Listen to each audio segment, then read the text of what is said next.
I'm inspired by coming in here tonight and seeing all of you. This is terrific. You know, this was a group that I'll be very candid with you. I did not know a lot about. I was invited to speak, so I did a little research on the group. And to think that this cause has started in College Station, and now is across the country in, what, 3 years? Not even 3 years, and it will be in 200 cities this year. That's awesome. And that tells us that we're not alone, and we know we're not alone. And it wouldn't make any difference if we were the only ones in the country standing for the issue in this room. We would still fight for the cause of life. To me, there is no compromise on this issue. There really is, you know, a lot of issues, and Representative King and Parker will probably speak as well. A lot of times we have to compromise on issues, on policy, public policy. This is a non-compromise issue. You're either for life or you're not. And when I look at the pro-life issue, what I really focus on is it's a battle against God. Because the Bible is very clear. We were created in His image. So those who are against life, if you really get to the heart of it, you can make an argument. It's an anti-God movement. It's Satan's assault on God. Because every life that is taken in the womb, Satan rejoices. Very clearly. Because the image of God has been taken. You know, life, every scientist, you know, we have data today that was not available when Roe v. Wade became the law of the land. Scientists will not argue today that life begins at conception. We have conception until death. So being in the womb is no different than being outside the womb in terms of being a child of God. And people who want to argue that really have no argument. If you really ask them to confront the issue, they will run away from the issue. They will not debate the issue. They will say they're not against God, they're not against life, but they just believe in choice.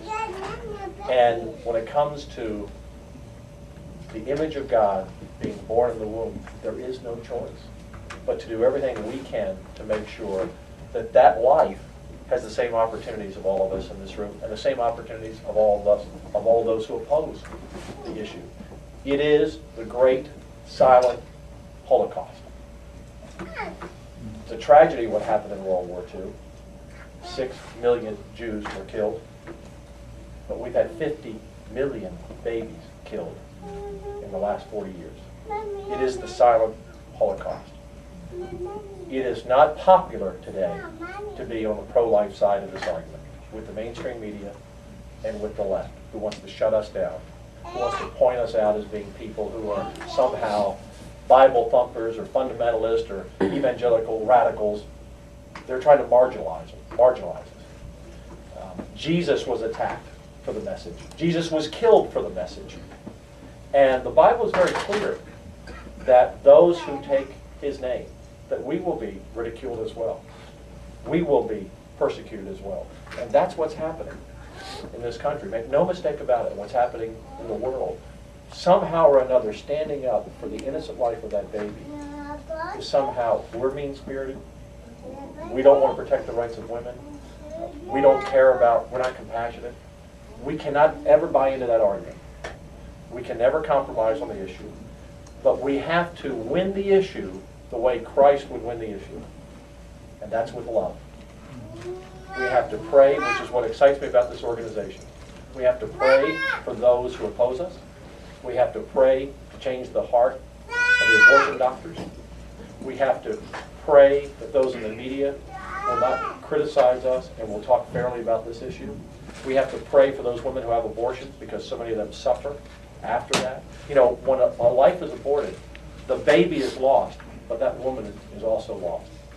Many, their lives are never the same. So, how do we win on this issue? We win through prayer, which is what you're doing. We win by never quitting, by never giving up, and simply explaining our case, making people realize when they are pro-choice what that message really sends. And you know, sometimes on the Senate floor, sometimes in a personal discussion, I will take a small step back so that I don't outwardly offend someone and really make them confront what they're standing for when they stand against us. But over a period of time, I will continue to deliver that message, and at some point, I will look them squarely in the eye, and I will ask them the tough questions. And when you ask them the tough questions, and you do it in kindness, and you do it through love, you do it through prayer, that's how we bring them to our side. So I'm just excited for what you're doing. As many of you in this room know, I have an ultrasound bill that we passed out in the Senate last time. It never got for a vote in the House. We're going to pass it out of the Senate again, and that bill simply says that if you're performing an abortion, you must perform an ultrasound and make the woman aware. The bill also now says that she must hear the heartbeat, she must see the ultrasound. It's about women's health, and it's about saving babies' lives. I hope we can pass that bill as is through the Senate and through the House, but I'm going to pray that we make a big step forward this session and at least require every doctor who performs an abortion to make sure that woman knows there's an ultrasound.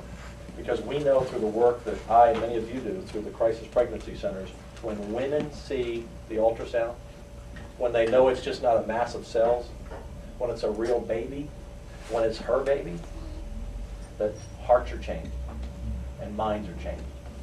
And I think we're winning.